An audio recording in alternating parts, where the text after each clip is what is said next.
Tinggikan nama Tuhan. Pada saat hari ini, sebelum memulai firman Tuhan, saya rindu membacakan ayat Alkitab yang tertulis di Maleakhi 3 ayat 18. Maka kamu akan melihat kembali perbedaan orang antara orang benar dan orang fasik, antara orang yang beribadah kepada Allah dan yang tidak beribadah kepadanya.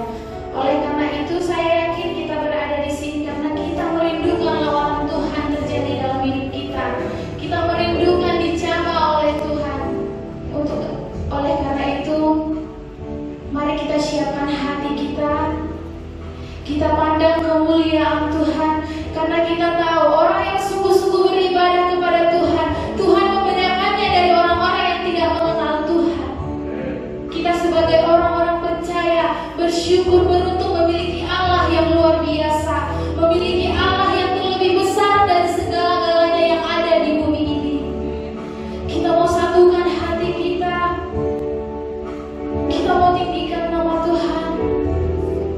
Terima kasih Tuhan Yesus, terima kasih Bapa, bahwasanya hanya Engkaulah Allah kami, Engkaulah Raja kami, Engkaulah satu-satunya juru selamat kami. Terima kasih Yesus.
hanya di dalam nama Tuhan Yesus. Haleluya.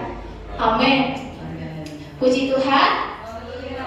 Mari kita kembali lagi dengan semangat untuk memuji memuliakan nama Tuhan. Usia boleh terbatas, tapi saat kita memuji memuliakan nama Tuhan, ada kekuatan yang telah Tuhan berikan bagi setiap kita. Mari kita angkat pujian kita. Allah itu baik bagi hidup kita.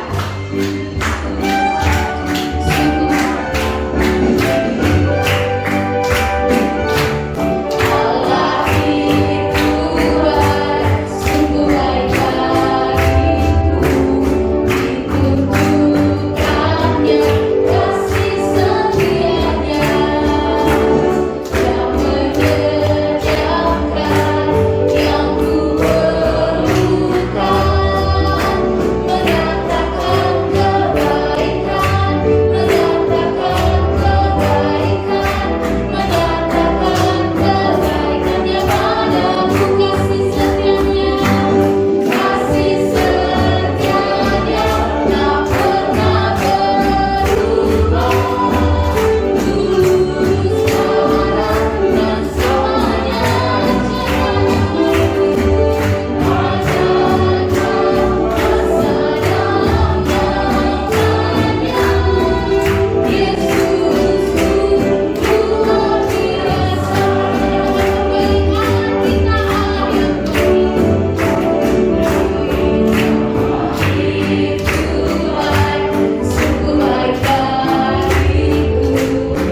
Pujian yang sangat memberkati bahwa di dalam Tuhan kita tidak perlu takut. Ada masa depan yang penuh harapan yang telah Tuhan siapkan bagi hidup kita. Tiba saatnya kita akan mendengarkan kebenaran firman Tuhan yang akan disampaikan oleh hamba-Nya. Mari kita siapkan hati kita, saya undang kita makin berdiri. Kita mau nyatakan, sekalipun kita berjalan di lembah kekelaman, Tuhan tetap bersama-sama dengan kita. Saat kita dalam ketakutan, saat kita dalam kebimbangan, Tuhan pun tetap ada. Allah yang sama, Tuhan yang sama, yang dahulu, sekarang, dan selama-lamanya tidak akan pernah berubah. Kita mau nyatakan kebaikan Tuhan dalam pujian ini.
itu semua demi kebaikan umat-Mu yang percaya kepadamu, umat tebusan-Mu, sehingga Engkau akan mengalahkan ketakutan, kekhawatiran dengan iman kami yang Engkau tambahkan, sehingga kami dapat mengerti apa maksud dari segala ujian cobaan yang kami alami.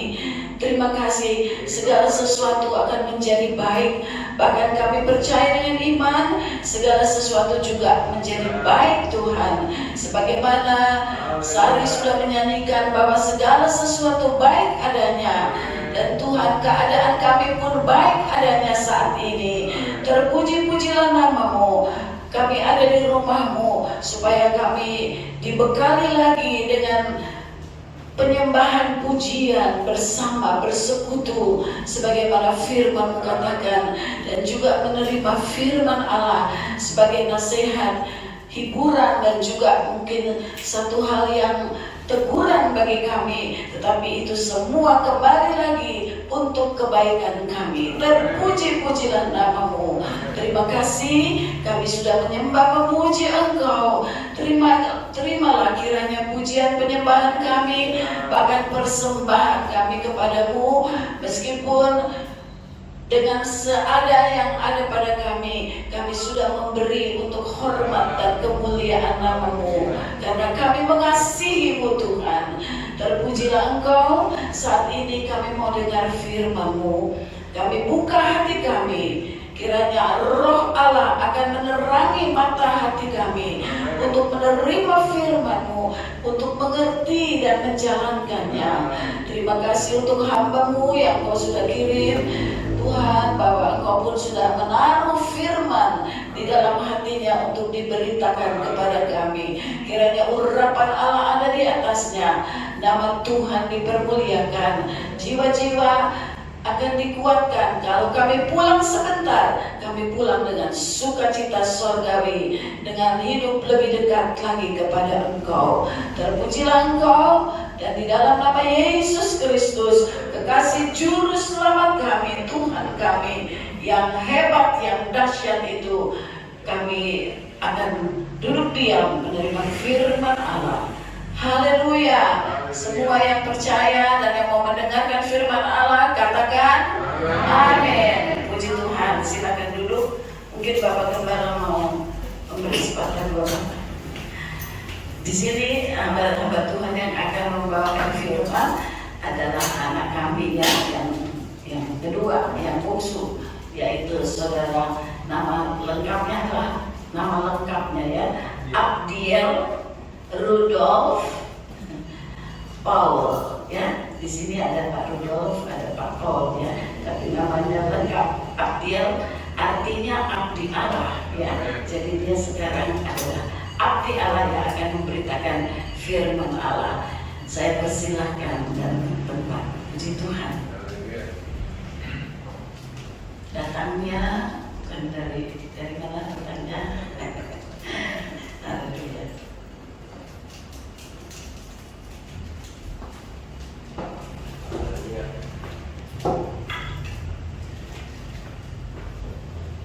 Puji Tuhan, haleluya.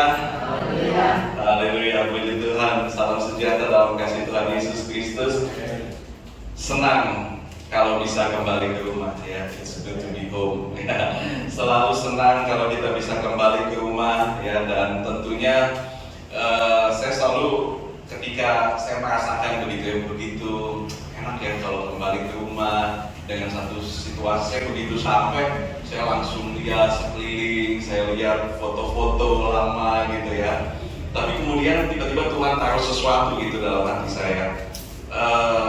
Kita ini diciptakan sebagai makhluk penyembah, betul ya? Makhluk yang menyembah Tuhan.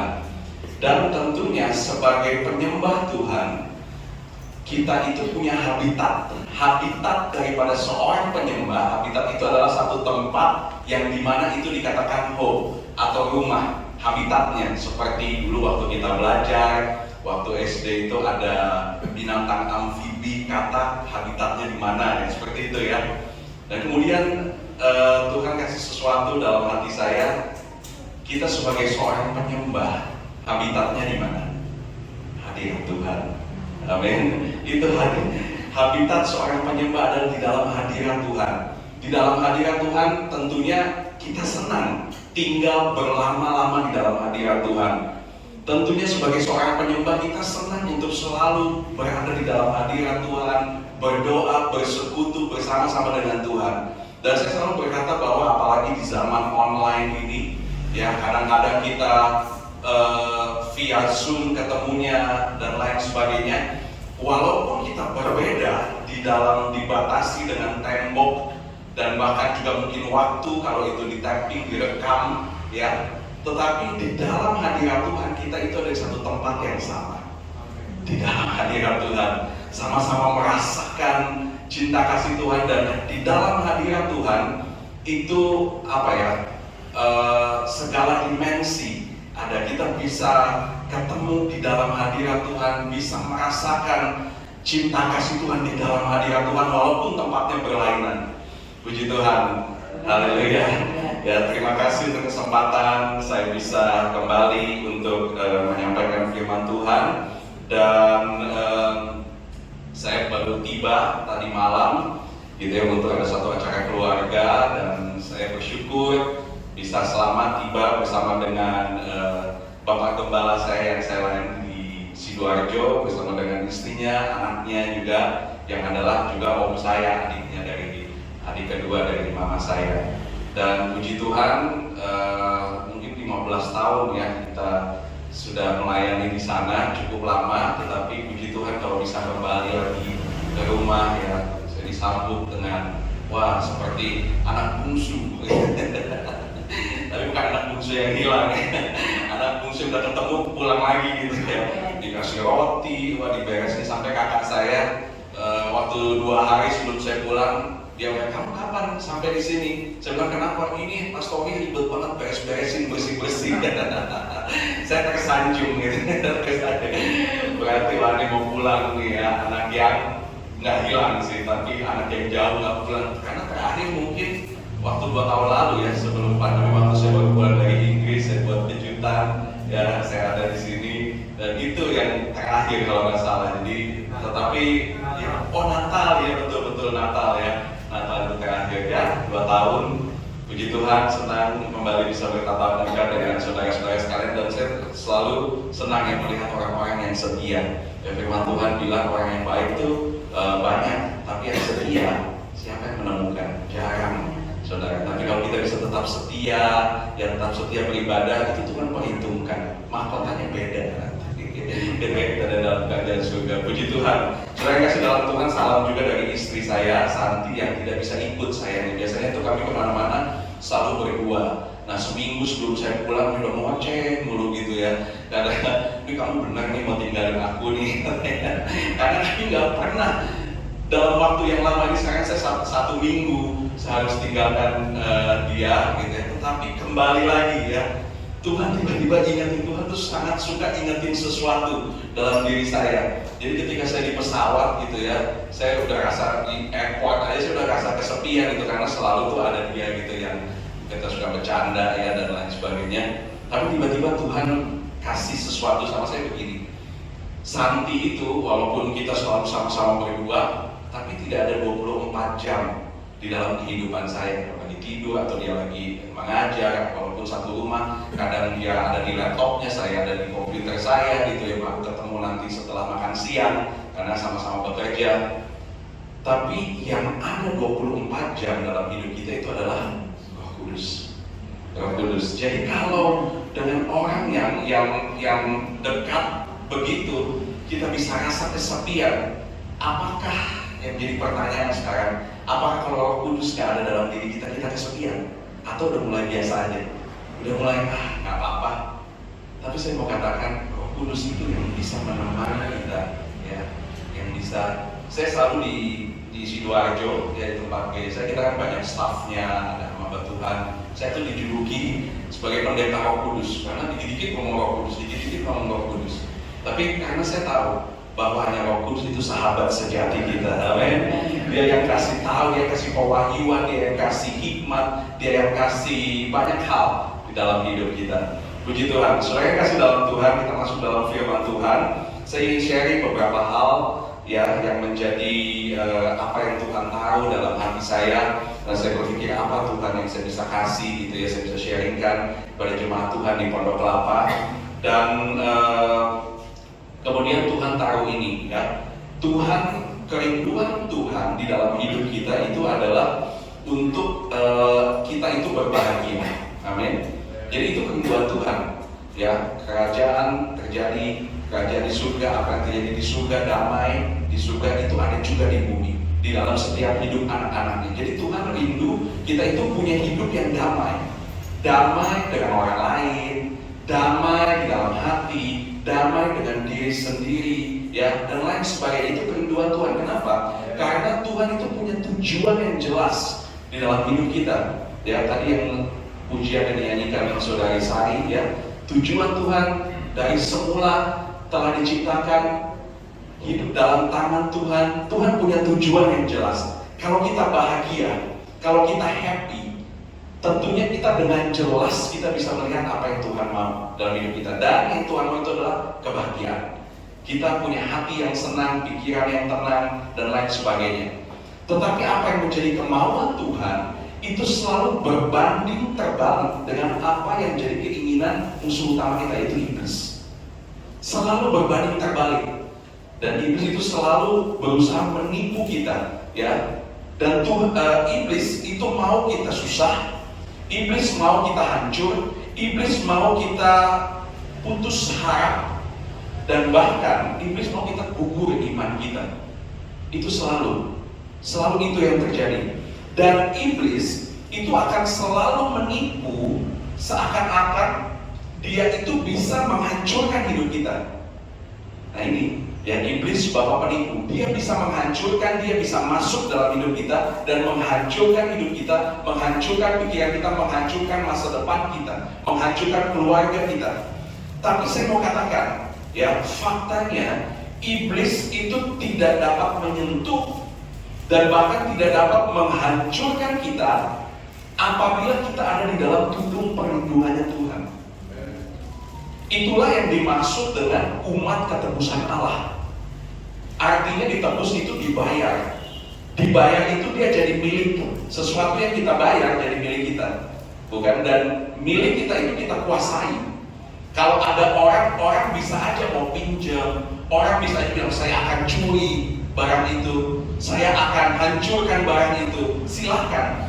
Tapi selama barang itu kita jaga sebagai pemilik, orang hanya bisa menakuti, mengintimidasi, tapi dia tidak bisa mengapa-apakan barang itu, betul?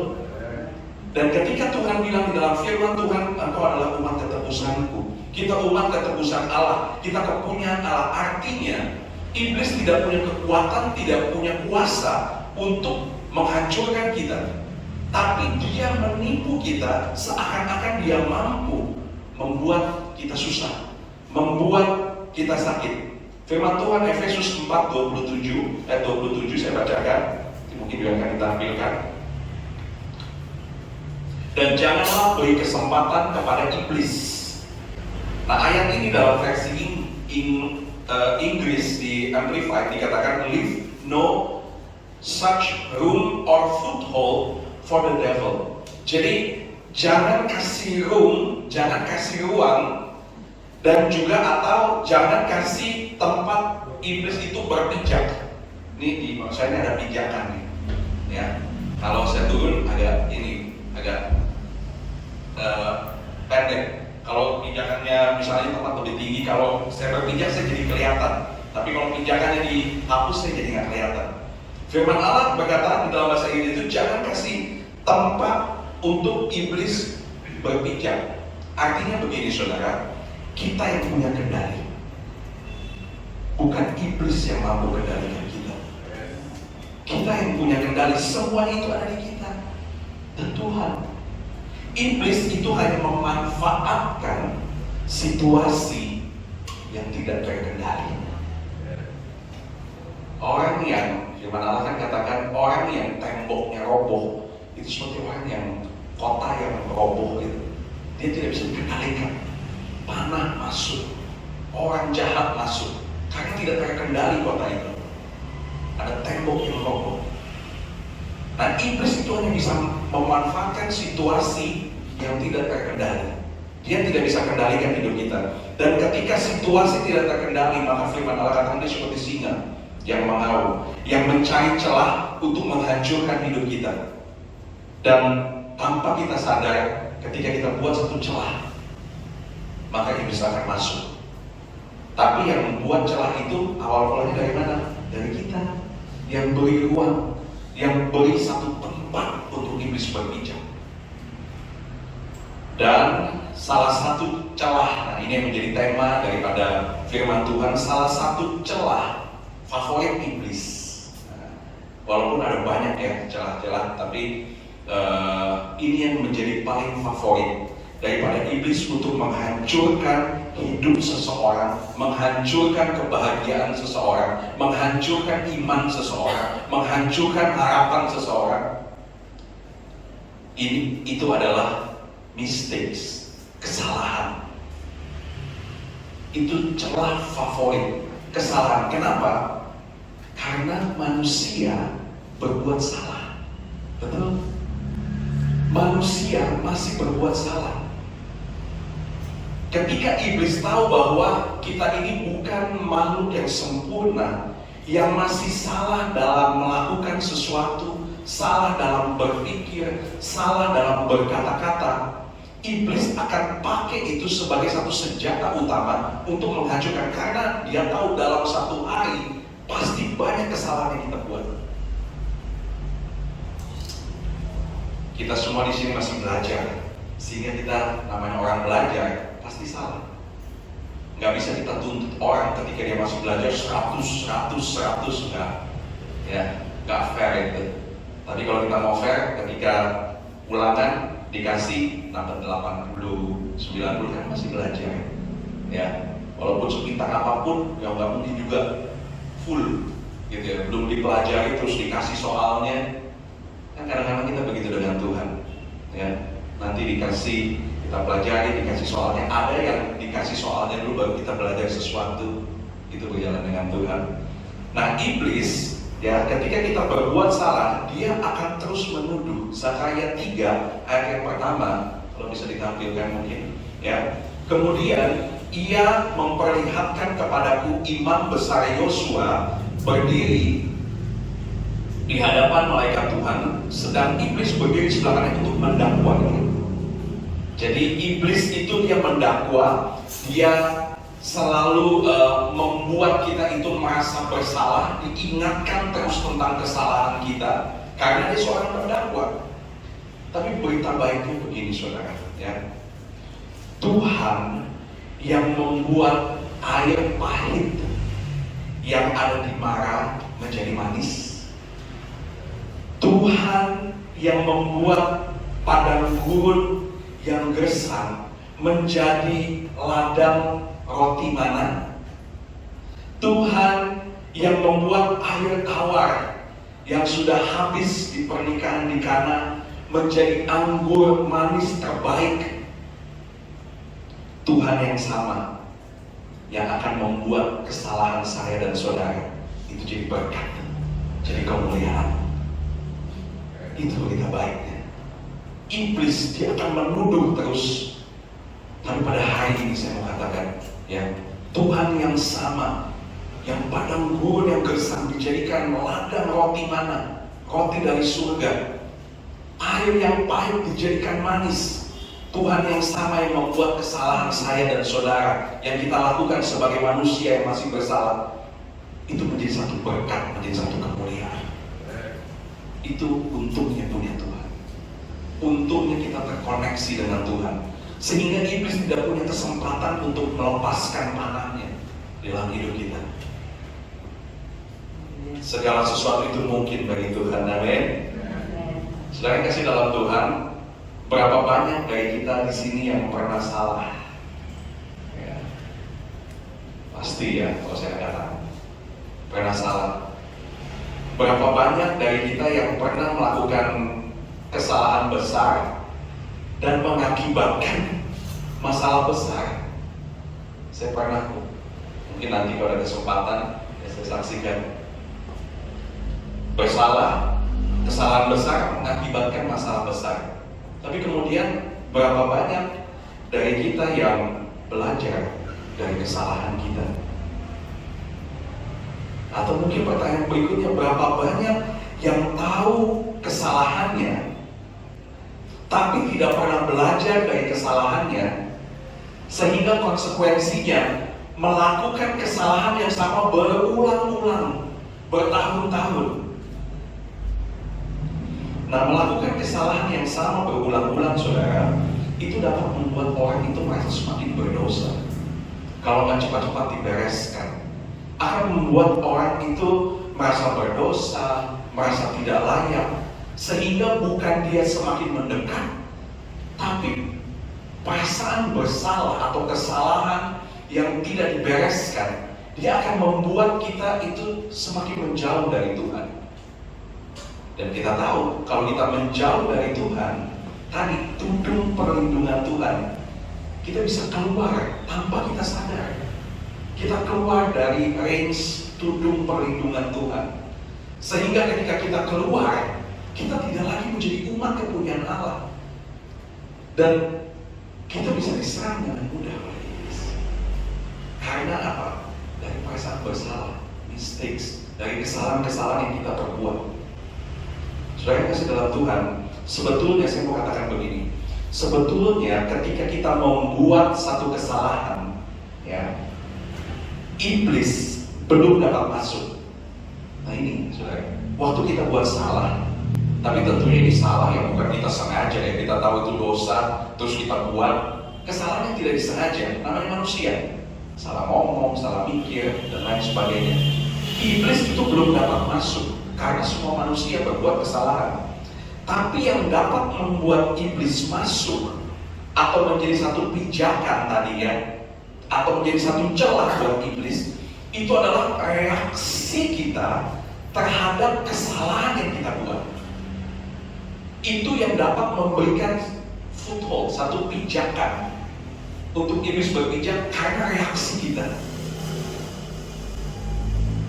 Dan terkadang, ya, orang di sekeliling kita itu memperparah. Nah, ini dia yang repotnya. Orang di sekeliling kita itu memperparah kesalahan kita dan menjadi hakim agung atas hidup kita. Nah, jadi hakim gitu ya. Nah, saya kadang-kadang suka heran sama orang yang dengan gampang menghakimi orang. Betul. Dengan gampang menuding orang. Bahkan dikasih label, melabeli sampai kapanpun dia nggak bisa berubah. Sampai kapanpun dia akan begini-begini terus kok, nggak akan berubah. Saudara, ketika kita berkata demikian, ya, atau ketika kita punya mental yang seperti itu, berpikir aja seperti itu tidak membuat orang itu semakin baik, tapi justru semakin down, semakin terpuruk. Dan saya berharap bahwa kita sebagai anak Tuhan yang dewasa, kita itu punya mental yang mengangkat, bukan menenggelamkan. Ketika kita lihat orang bersalah, kita terus sedih dan kita langsung refleks kita atau apa ya, sesuatu yang timbul dalam hati kita adalah mengangkat, bukan justru menjatuhkan, menenggelamkan mungkin dengan kata-kata kita. Saudara, kalau mau jujur-jujuran, kita semua manusia di sini, kita semua tidak punya hak untuk menghakimi orang. Tidak punya hak untuk menghakimi orang. Karena kita semua masih berbuat salah. Belajar dari penjahat yang di sebelah Yesus disalib, sebelah kanannya. Saudara, mungkin seumur hidupnya orang ini namanya disalib pada zaman itu adalah orang yang bersalah luar biasa. Mungkin seumur hidupnya Alkitab nggak tulis, tapi kalau sampai dia disalib, mungkin keluarganya meninggalkan dia, mungkin keluarganya mengutuk dia, mungkin orang-orang sepermainannya, rekan-rekannya semua mengutuk dia.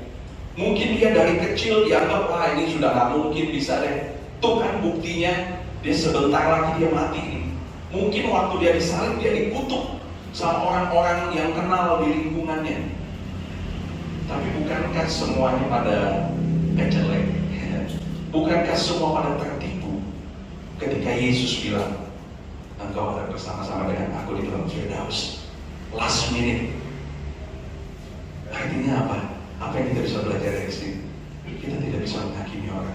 Kalau saudara tanya, kenapa tuh orang ini dia hidupnya jahat, nggak tahu mungkin kejahatan apa yang dia lakukan, tapi kemudian kok dia bisa masuk surga bersama-sama dengan aku di Firdaus? Jawaban saya, nggak tahu saudara. Karena apa? Itu haknya Yesus sebagai, kalau saya mau katakan bahasa sekarang, sultannya surga.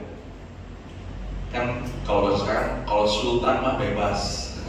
Ya bebas, terserah Yesus. Dia mau masukin ke surga, apa dia mau jebolin ke neraka.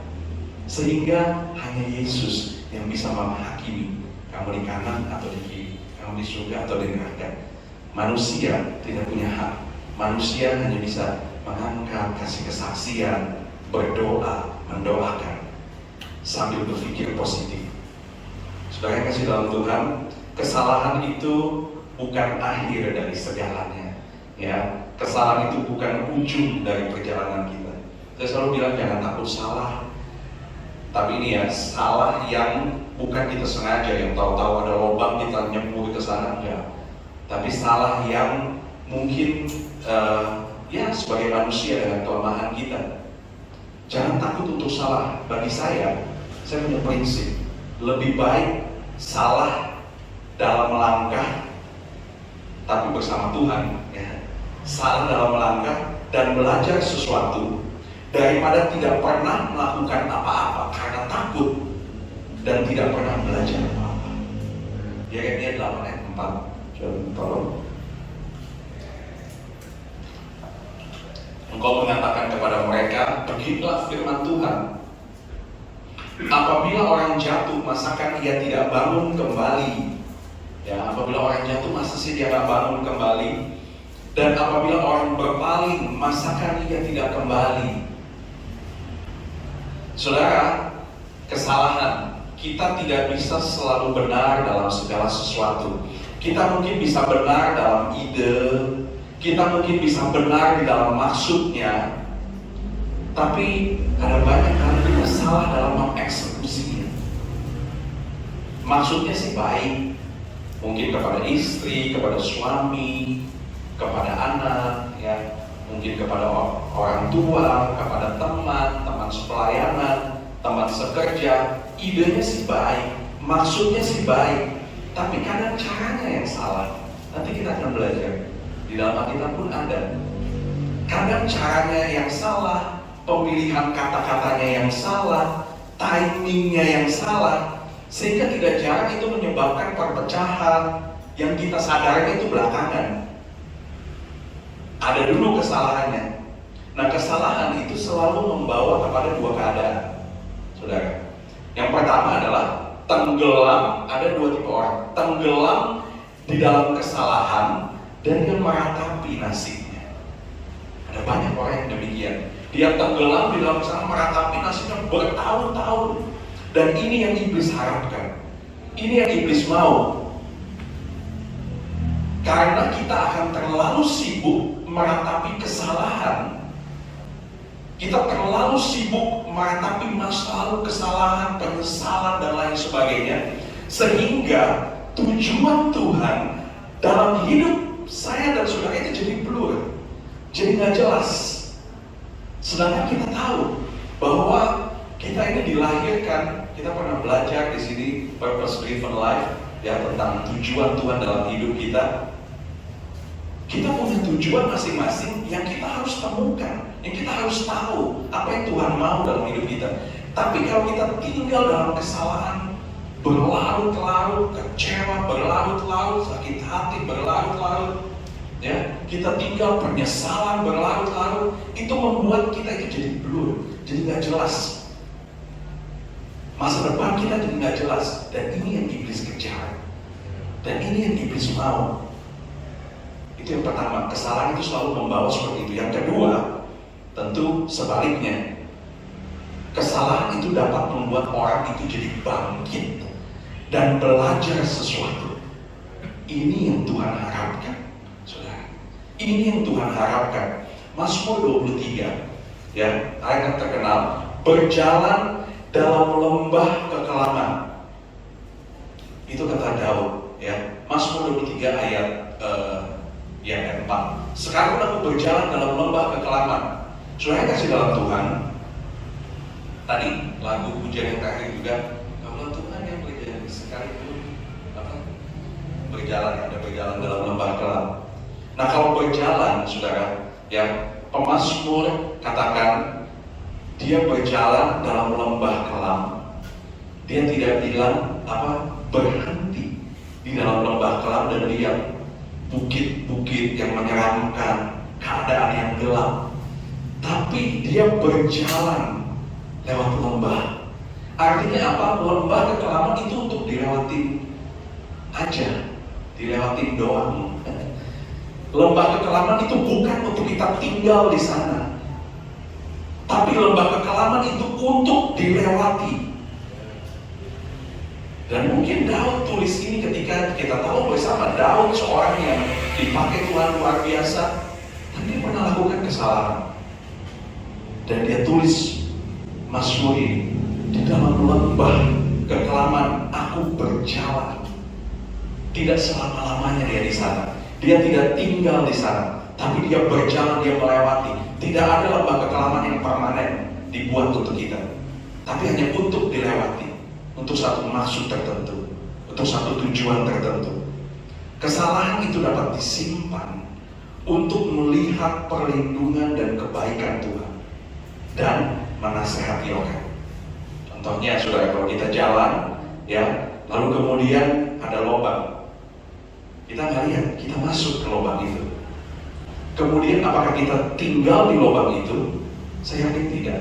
Orang yang waras, dia akan berusaha untuk keluar dari lubang itu. Dia akan mungkin dia merangkak, mungkin dengan susah payah, mungkin dengan berdarah-darah, tapi dia harus berusaha untuk keluar dari lubang itu. Kemudian apa, setelah dia naik, dia melanjutkan lagi perjalanannya. Tetapi tentunya perjalanannya itu menjadi lebih berarti karena apa? Ketika dia berjalan, ada orang lagi yang akan lewat di rute yang sama, di jalan yang sama, yang tidak tahu di situ ada lubang. Tapi kita sudah tahu di situ ada lubang, sehingga kita akan berpaling dan berkata, jangan lewat situ, di situ ada lubang, lewat sebelah kanan. Itu maksudnya, saudara, berjalan dalam lembah kekelaman. Kita hanya diizinkan untuk berjalan melewati, dan di situ Daud tahu ternyata Tuhan punya gada dan punya tongkat yang menjadi penghiburan dalam hidupnya, yang membuat dia jadi kuat menghadapi itu semua. Itu pilihan kita, saudara. Tidak ada kesalahan yang tidak bisa diperbaiki. Kita tahu ada dua orang murid Yesus yang terkenal, Petrus dan Yudas. Yudas Iskariot. Mereka ini punya hak istimewa yang sama, yang saya yakin tidak semua orang bisa dapatkan, termasuk saya dan saudara kita. Apa? Mereka itu sama-sama dipanggil secara pribadi oleh Yesus untuk mengikuti Yesus. Jadi mereka bukan daftar, mereka dipanggil, mereka dipilih, dicari sama Yesus untuk dijadikan muridnya, menjadi pengikut pribadinya Yesus, murid. Dan mereka sama-sama menjawab iya, mereka jadi muridnya, dan mereka mengikut Yesus 24/7, 24 jam selama 3,5 tahun ketika Yesus ada di dunia. Mereka sama-sama, itu privilege, ya, satu kesempatan istimewa buat mereka berdua ini. Mereka sama-sama dilatih Yesus bagaimana cara melayani orang, cara khotbah, cara berteologi, ya. Mereka dilatih sama-sama oleh Yesus. Mereka sama-sama melihat contoh nyata daripada karakter Yesus dalam menghadapi kehidupan. Mereka sama-sama melihat mujizat supranatural yang Yesus lakukan. Mereka sama-sama menjadi pengkhotbah tentang Yesus itu adalah anak Allah bagi orang Yahudi pada saat itu. Tapi saudara, kita tahu ceritanya, mereka sangat jauh berbeda ketika menyikapi kesalahan fatal yang mereka perbuat di kemudian hari. Kesalahan mereka, ya kita tahu, Petrus menyangkal Yesus. 3 kali. Yudas mengkhianati Yesus. Dua-duanya itu menjual Yesus. 11-12 lah. Sama-sama kesalahan yang fatal mereka perbuat. Tapi di sini saya melihat ya, ada satu pelajaran juga, keselamatan itu bukan dipengaruhi dengan pengetahuan dan pengalaman. Ya. Mereka sama-sama punya pengetahuan yang sepadan. Mereka punya pengalaman yang sepadan. Tetapi berbeda keselamatannya. Ternyata keselamatan dari kisah ini, saya melihat bahwa ternyata keselamatan juga itu dipengaruhi dari bagaimana sikap mereka menyikapi kesalahan. Karena itu yang menjadi satu turning point-nya untuk urusan keselamatan. Pada akhirnya Yudas, dia juga menyesal. Dia melempar uang itu ke bait Allah. Dia nggak terima uang itu. Dia juga menyesal. Tapi kemudian dia tidak selamat, gantung diri. Tapi Petrus, dia juga menyesal. Tapi dia punya sikap hati yang lain. Nah ini pilihan, saudara. Mereka itu punya kesempatan yang sama, punya pengalaman yang sama, punya pengetahuan teologis yang sama, punya pengalaman di dalam kekristenan yang sama. Tetapi yang mempengaruhi keselamatan mereka adalah sikap mereka dalam hal menyikapi kesalahan yang mereka perbuat, yang fatal, bukan main-main kesalahan, menyangkal, menjual. Nah saudara, biasanya apa yang terjadi sih ketika kita melakukan kesalahan? Ada orang-orang yang akan menganggap kita rendah, mulai gosipin kita, mulai ada orang-orang yang menghakimi kita. Selalu ada aja orang-orang yang mengingatkan tentang kesalahan kita. Itu selalu ada, mempermalukan kita.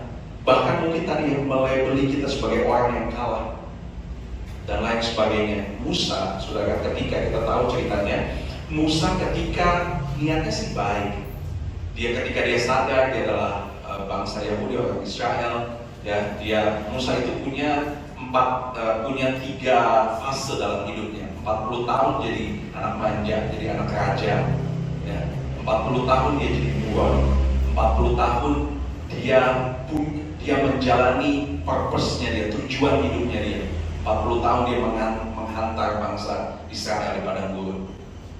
Nah, ketika 40 tahun pertamanya ini, dia mulai sadar sesuatu. Saya bukan orang Mesir. Dia punya niat baik untuk membela bangsanya. Tapi kita tahu kan, ketika itu dia bunuh, ketika dia lihat ada orang pengawal yang mencederai atau berbuat kasar, kemudian dia bunuh, dia pikir tidak ada yang lihat. Kemudian keesokan harinya ketika dia jalan, orang yang sebetulnya dia bela. Nah ini selalu ada aja orang-orang yang berusaha menuding kita, menghakimi kita. Orang-orang ini bilang, loh kamu kan yang bunuh kan kemarin. Itu membuat dia takut. Ini ada satu pelajaran di sini ya, berbeda sedikit tapi di sini ada satu pelajaran. Seringkali saudara, niat baik itu, niat baik dan ketulusan. Ini Musa ini niatnya baik, dia tuh tulus. Seringkali itu nggak cukup. Niat baik dan ketulusan itu tidak cukup. Tapi saudara, niat baik disertai dengan strategi yang baik, disertai dengan waktu Tuhan, itu kombinasi yang terbaik. Niat baik, hati tulus, strategi yang terbaik, dan waktu Tuhan. Itu adalah sesuatu kombinasi yang terbaik. Caranya gimana sih untuk melihat waktunya Tuhan? Kembali lagi saudara, libatkan Roh Kudus. Karena Roh Kudus itu yang buat kita nyambung sama Tuhan. Tanpa Roh Kudus, saya mau katakan dengan jelas, dengan lugas, tanpa Roh Kudus kita akan pernah nyambung dengan pikiran Tuhan. Karena hanya itu salurannya, itu channel radionya. Dengan Roh Kudus, libatkan Roh Kudus, dia yang kasih hikmat dan dia yang kasih tahu timing yang tepat. Ya, tapi saya nggak kesana. Nah, selalu ada orang-orang, Musa pada waktu itu, Sakeus, ketika dia mau coba bertobat, dia ada tahu dia ada Yesus, pribadi Yesus. Orang-orang Bilang ketika Yesus bilang saya mau ke rumahnya Sakeus, orang-orang bilang sambil teriak, ngapain ke rumah Sakeus? Dia kan pemungut cukai, dia yang ini, dia pengkhianat bangsa dan lain-lain sebagainya. Tapi Sakeus dia tidak mendengarkan itu. Tapi dia hanya mau dengerin Yesus. Karena Yesus ini positif. Dia bilang saya akan makan di rumahmu. Ya, jadi saudara yang kasih di dalam Tuhan, selalu ada orang-orang yang gak suka lihat orang berhasil, tapi senang sekali lihat orang gagal. Dan saya berharap bahwa tidak ada satupun di antara kita yang demikian ya. Kalau ada orang berhasil itu baru senang, bangga. Ada orang susah, yang orang gagal, kita harus punya mental untuk mengangkat dia lagi, mental untuk bangkitkan. Nah sekarang bagaimana reaksi kita saudara? Apakah masa depan kita itu ditentukan oleh orang-orang di sekeliling kita yang menuding kita, menjatuhkan, atau kita mau fokus kepada Tuhan? Kita mau bangkit dan belajar. Tuhan, seperti kata Tuhan, kita ini umat ketebusan Allah, umat pemenang, dari kemuliaan kepada kemuliaan, jadi kepala dan bukan ekor. Itu yang Tuhan katakan, fokus di situ. Bukan kepada orang, selalu pasti ada orang-orang yang berusaha menjatuhkan kita. Tapi itu tinggal pilihan kita. Kita mau hidup kita itu dikendalikan oleh orang-orang yang negatif, atau kita mau fokus pada firman Tuhan yang sejati, yang ya dan amin, yang tidak pernah berkesudahan sampai kapanpun. Kalau saya sih pilih yang ini ya, karena ini yang tidak pernah habis sampai kapanpun. Perkataan Tuhan jadi kepala dan bukan ekor. Engkau akan terus maju, naik, bukan turun. Mika 7 ayat 8, janganlah bersuka cita atas aku, hai musuhku. Nah ini musuh, hanya musuh yang bersuka cita atas aku. Sekalipun aku jatuh, aku akan bangun pula. Sekalipun aku duduk dalam gelap, Tuhan akan menjadi terangku. Kita bangkit saudara ya. Yang kedua, ketika kita melakukan kesalahan, yang kedua ada penyesalan. Kalau tadi ada orang-orang yang selalu ada orang-orang yang membuat kita jadi down. Yang kedua, ketika kita melakukan kesalahan pasti ada penyesalan. Ketika kita sadar bahwa kita salah, ada penyesalan. Petrus dan Yudas sama-sama menyesal, tapi kita tahu perbedaannya tadi. Mereka sama-sama sedih, tapi Yudas menyesal bunuh diri, Petrus belajar sesuatu dan bertobat. Nah saudara, ketika kita menyesal, ya ketika mulai ada satu timbul penyesalan, jangan tinggal dalam penyesalan tanpa berbuat apa-apa dan menangis terus tanpa berbuat apa-apa.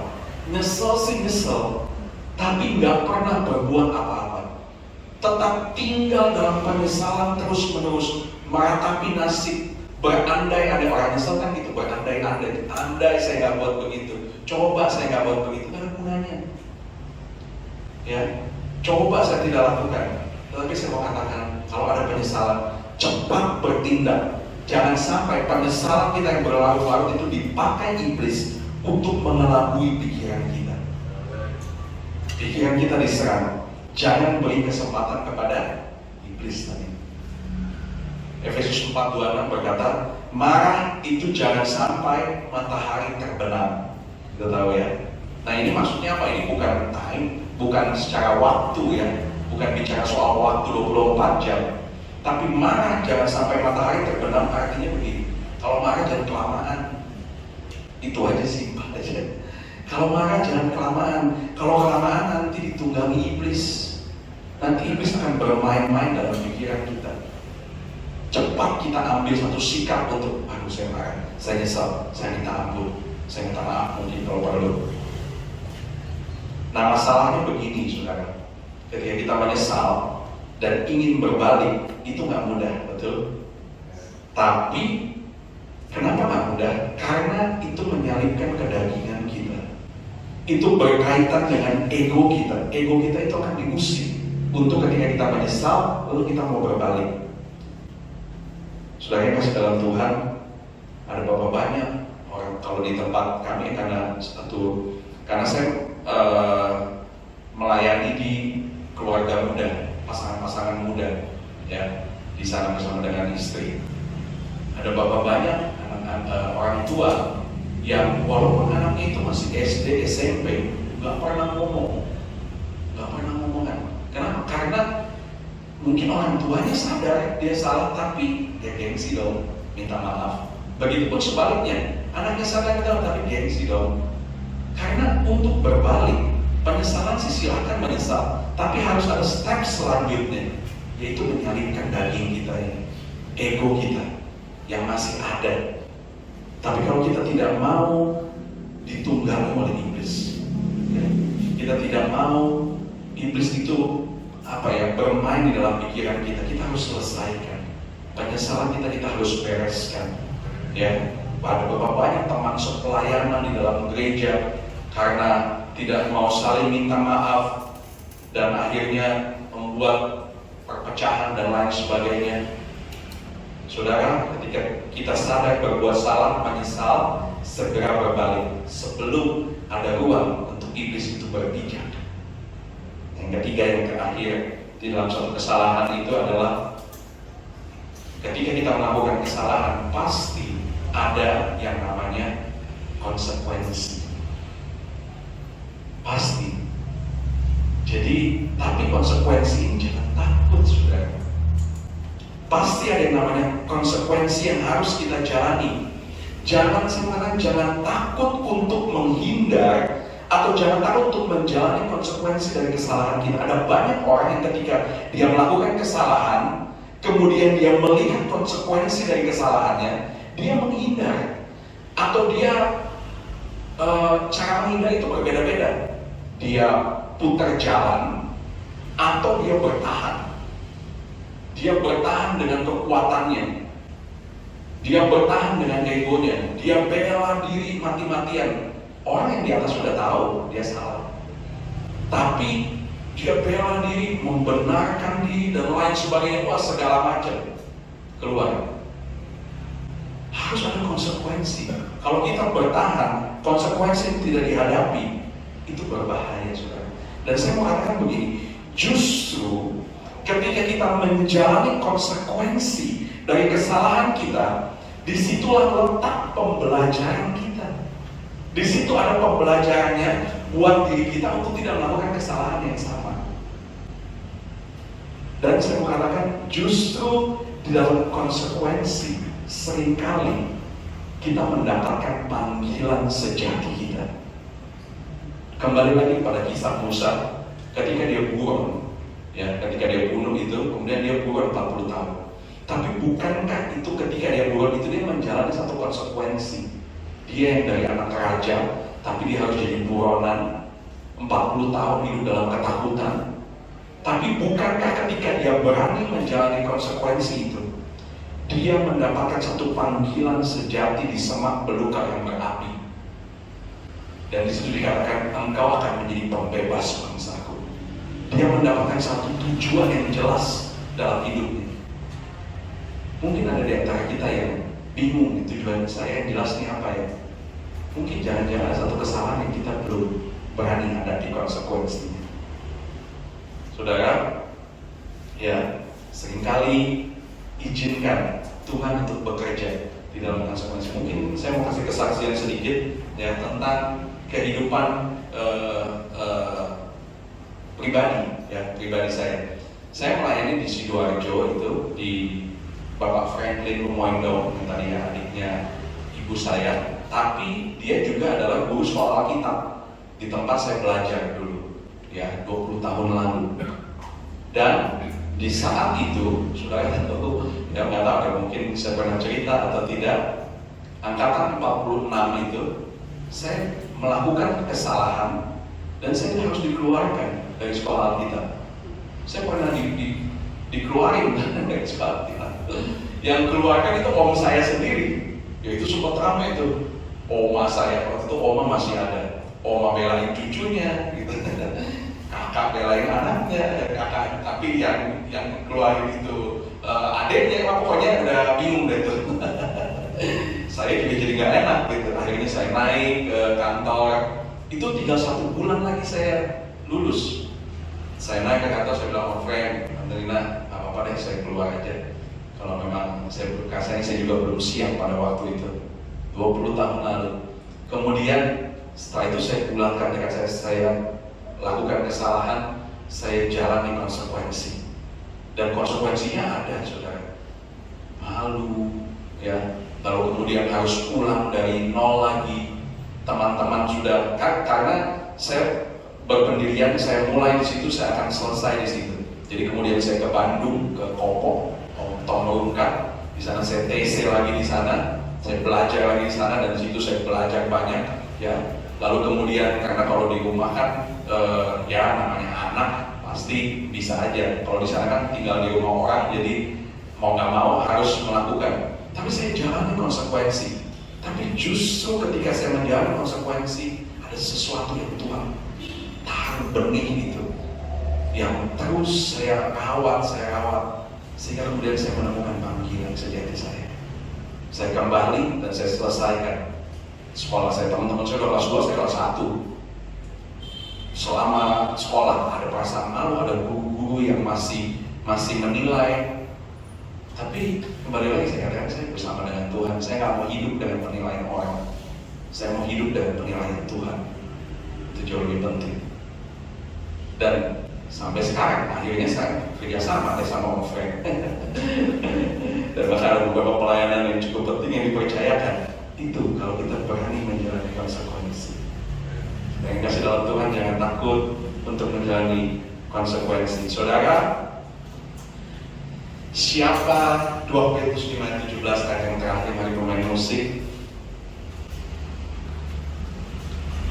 2 Petrus 5 ayat 17.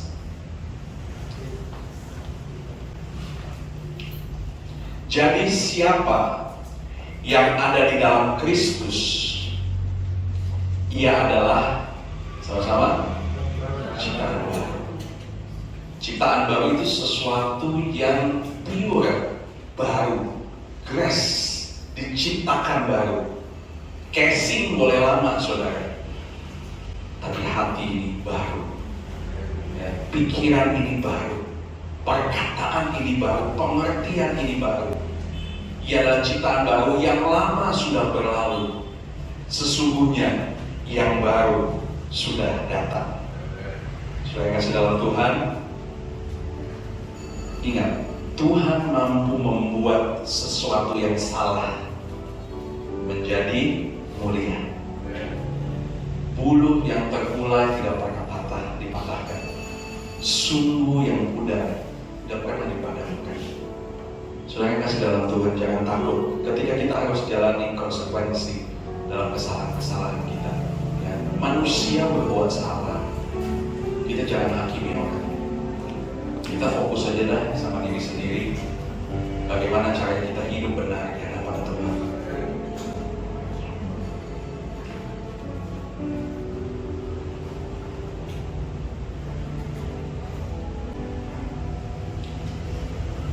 Mari kita berdiri, saudara.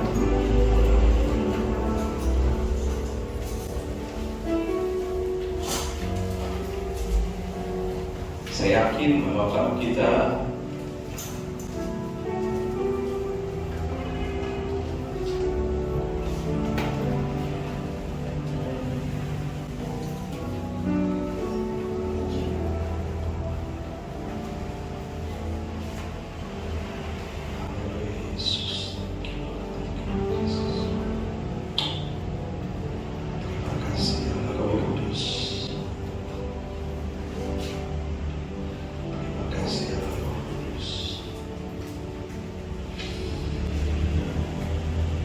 Kudus ada di tempat ini dan dia siap membebat hati.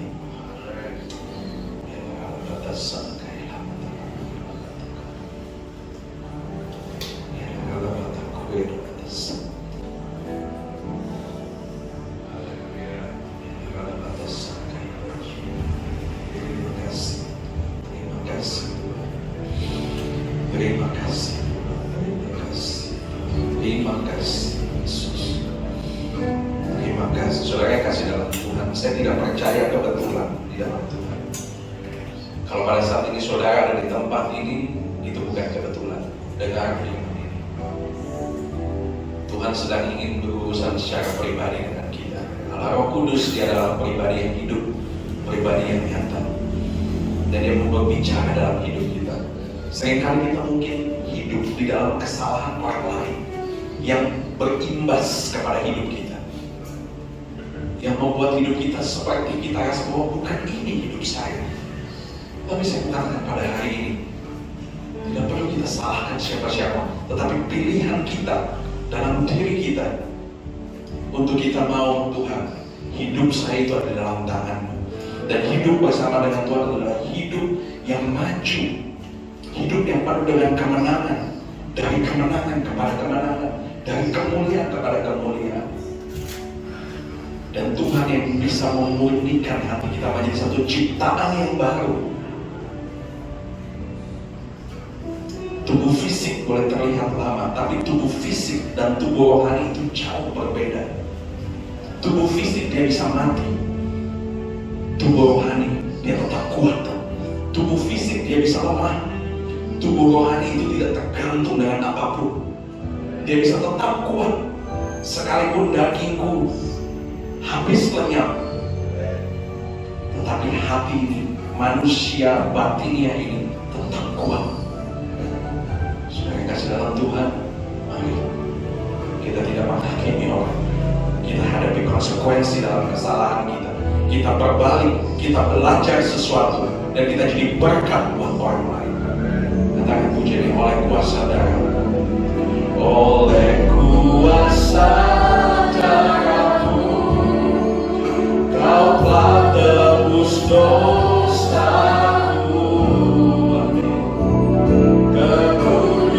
Kekudusan-Mu melingkupiku, amin.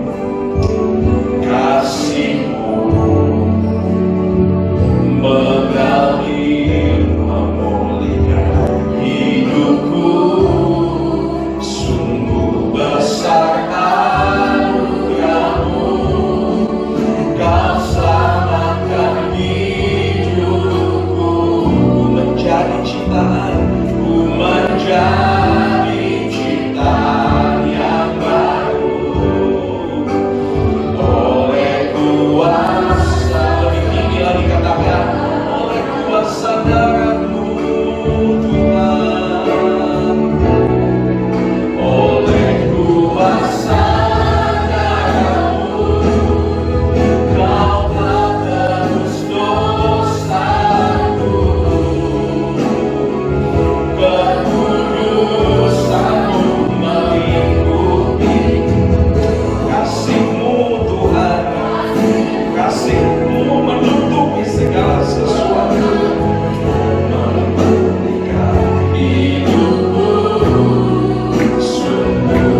Kudus ingin bekerja di dalam hidup.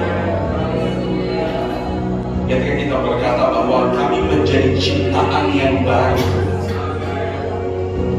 saudara, ketika Tuhan ubahkan itu inside out, dari dalam keluar, bukan sesuatu yang kita buat-buat, bukan sesuatu yang dari luar, tapi dari dalam. Tuhan ubahkan pola pikir, Tuhan ubahkan hati. Kita ini seperti tanah liat yang kita relakan dibentuk oleh penjunan. Ketika Tuhan ubahkan itu inside out, kita tidak perlu berupaya untuk kita terlihat baik, itu akan keluar dengan sendirinya dari dalam hati kita. Ketika satu perubahan yang benar, yang sejati yang Tuhan lakukan. Dan pada saat ini Tuhan ingin melakukan satu perubahan yang radikal dalam hati. Labataku ya batasan,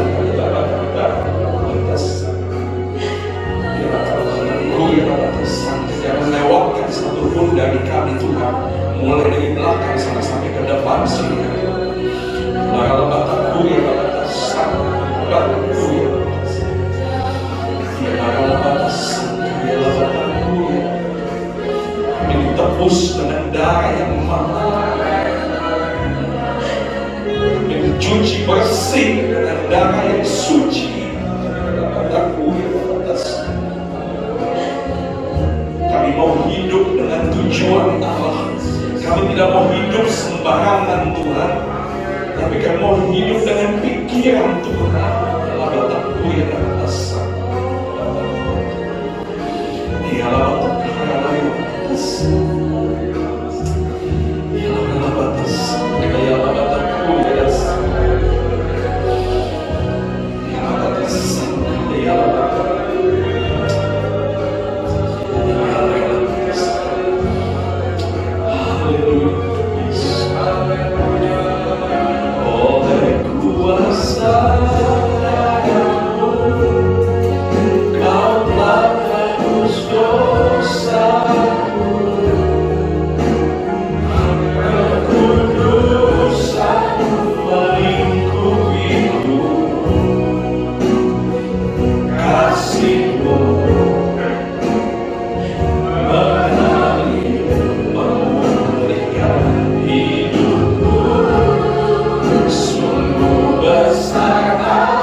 Segala pengagungan hanya bagi Engkau, Allah penebus hidup kami.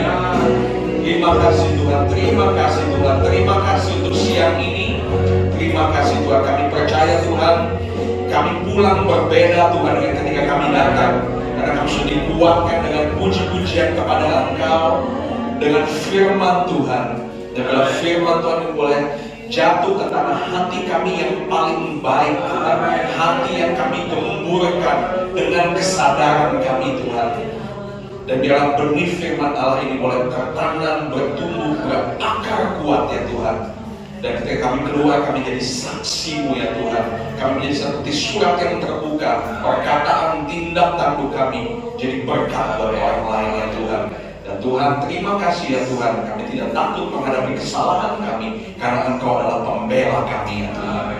Terima kasih Tuhan, terima kasih, terpujilah nama-Mu, terpujilah Engkau Allah Roh Kudus, berkuasai hati kami ya Tuhan, supaya ketika kami pulang, bahkan ketika kami tidur, Allah Roh Kudus, Guru Agung kami mengajar kami lebih baik tentang kebenaran firman, memberikan pengertian yang baru Tuhan. Terima kasih Bapak, terima kasih Bapak, terima kasih Kau baik Tuhan. Dalam nama Tuhan Yesus Kristus kami berdoa. Haleluya. Amin. Amen. God is good.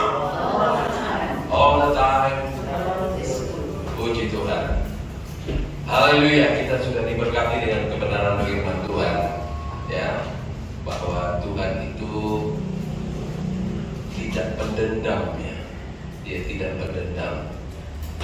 Ya, dan kita harus sadar bahwa kita ini telanjang di hadapan Tuhan ya. Jadi jangan ada yang kita mau sembunyikan di hadapan Tuhan. Haleluya. Puji Tuhan, kita akan segera akhiri ibadah kita. Terima kasih kepada Aldi ya. Saya nggak sampai jadi begini seperti ya, gitu kan. Tuhan baik.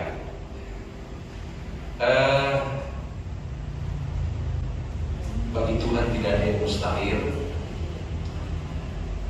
Sebentar saya mohon Bro Daniel dengan hormat, saya pilih dia jadi ketua lagi ya. Memang dia dilahirkan jadi ketua Natal di Pondok Kelapa, saudara. Ya, itu sebabnya Bro Daniel serta istri, keluarga Paul, Ibu Alita dan Bapak Bon, Bro Yosua jangan pulang dulu ya. Kita mau ngomongin dulu hari ya, kita mau ngomong tentang Natal kita saudara-saudara ya, yang tidak lama lagi, dan saya percaya bahwa bagi Tuhan tidak ada yang mustahil. Bapak Jody dan Ibu ya, jangan pulang dulu. Kita mau ngobrol sedikit aja ya. Tuhan memberkati kita semua. Saya kira kita akan akhiri ibadah kita. Ya, kita menyanyikan sebuah nyanyian supaya kita pulang dengan satu keyakinan bahwa kita dijamah oleh Tuhan menjadi baru ya, yang lama sudah hilang dan yang baru datang. Tidak dicampur saudara-saudara ya, tidak dicampur yang lama sama yang baru dicampur, enggak ya, tapi harus satu, yang baru datang, yang lama sudah hilang ya. Maka kita akan menjadi serupa seperti Yesus kelak. Kita berdiri bersama-sama. Dia jamah, ku jadi baru. Ya, mari sekali lagi kita minta kepada Tuhan, Tuhan jamah saya. Kalau masih ada sisa-sisa yang remah-remah, yang jahat itu dalam hati, Tuhan jamah, hilangkan semua sehingga saya mempunyai hati yang bersih. Ya, haleluya. Haleluya. Dia jamah segenap hidupku dan beri dalam di hatiku. Ya, semua berubah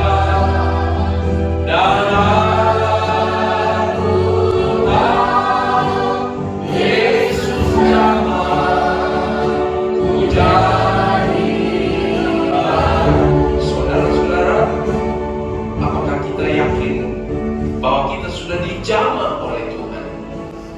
Mungkin di waktu-waktu yang lalu Tuhan sudah jamah, tetapi kita perlu dibaharui terus dari hari ke hari ya, sampai menjadi sempurna seperti Yesus. Haleluya. Itu sebabnya sebelum kita pulang, mari minta lagi kepada Tuhan, jamah saya Tuhan. Kalau masih ada hal-hal yang mengganjal saya, jamah saya Tuhan. Tinggalkan di bawah kaki Yesus. Dia jadikan kita baru. Haleluya. Oh, dia jamah segenap hidupku dan beri. Haleluya.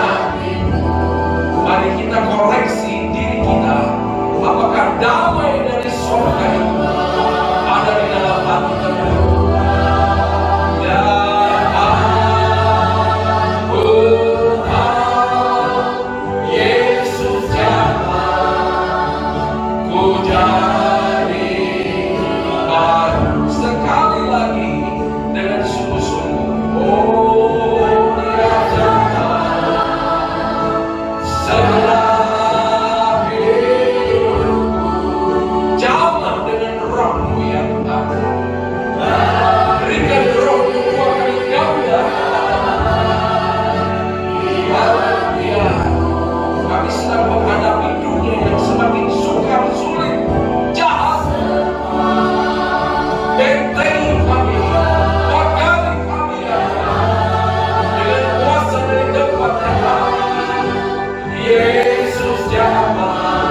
mau minta materi-materi yang baru ya Tuhan, tapi kami mau minta hati baru yang tidak ada dengki, tidak ada marah, tidak ada iri, tidak ada benci, tidak ada pemberontakan. Kami tertancap di hadapan Tuhan. Tidak ada yang dapat kami sembunyikan Tuhan.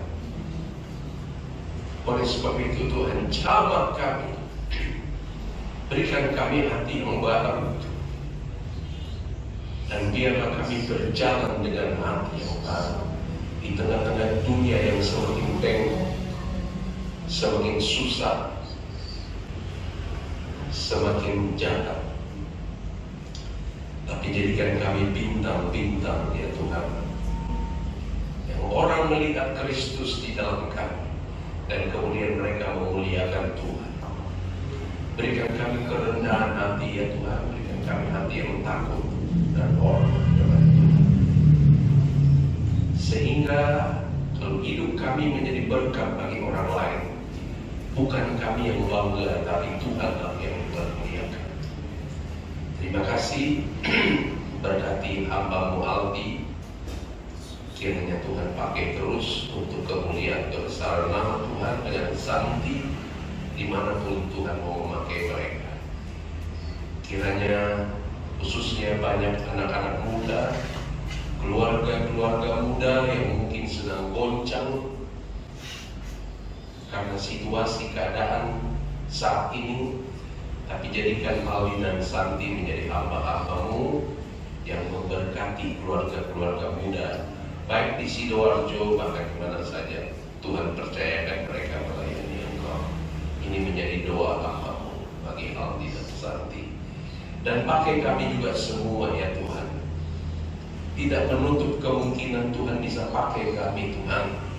Dan Engkau rindu untuk memakai siapapun untuk menjadi alat-Mu, supaya banyak jiwa-jiwa boleh dipulihkan kembali, boleh ditolong, boleh diselamatkan, boleh kembali kepada jalan yang benar, mempunyai hati-hati yang baru Tuhan. Terima kasih Tuhan, pulihkan kami semua ya Tuhan. Kami rindu mempunyai damai sejahtera daripada Allah di tengah-tengah dunia yang tidak menentu ini Tuhan.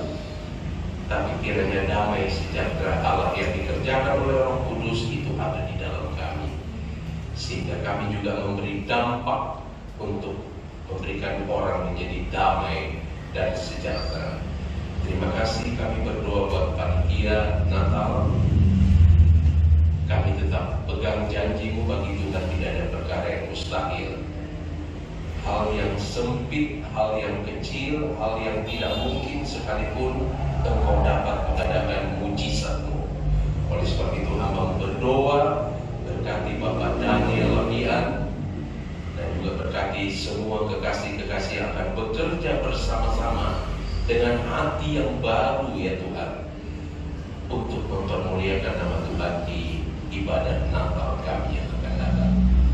Dana-dana yang dibutuhkan kami percaya bagi Tuhan, Engkau kaya Tuhan, Engkau Tuhan yang besar, Engkau sediakan semua untuk hormat kemuliaan bagi nama Tuhan. Terima kasih. Kami akan akhiri ibadah kami dengan penuh ucapan syukur, karena kami telah diberkati, kami telah diberi damai dan sejahtera daripada Tuhan.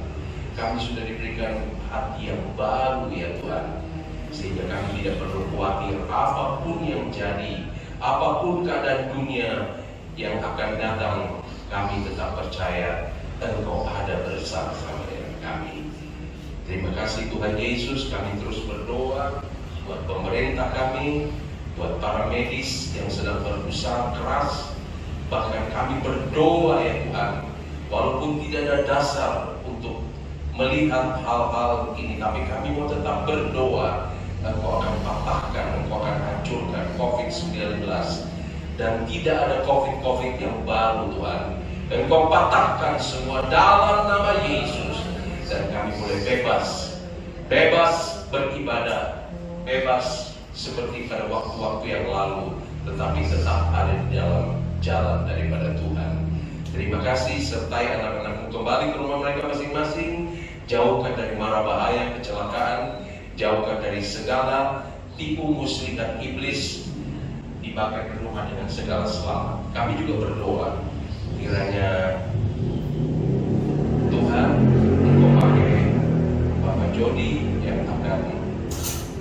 yang sudah merekam dan akan ditayangkan pada siang nanti untuk memberkati kekasih-kekasih yang tidak sempat hadir pada pagi hari ini. Terima kasih Bapa dalam sorga, terpujilah nama-Mu, dan oleh sebab itu Bapak Ibu saudara-saudara sekalian, pulanglah dengan berkat daripada Allah Bapa, kasih sayang daripada Yesus Kristus, dan persekutuan di dalam Roh Kudus sekarang sampai selama-lamanya. Dan berkat ini kita terima dalam nama Tuhan Yesus Kristus, dan semua yang diberkati Tuhan berkata, Amin.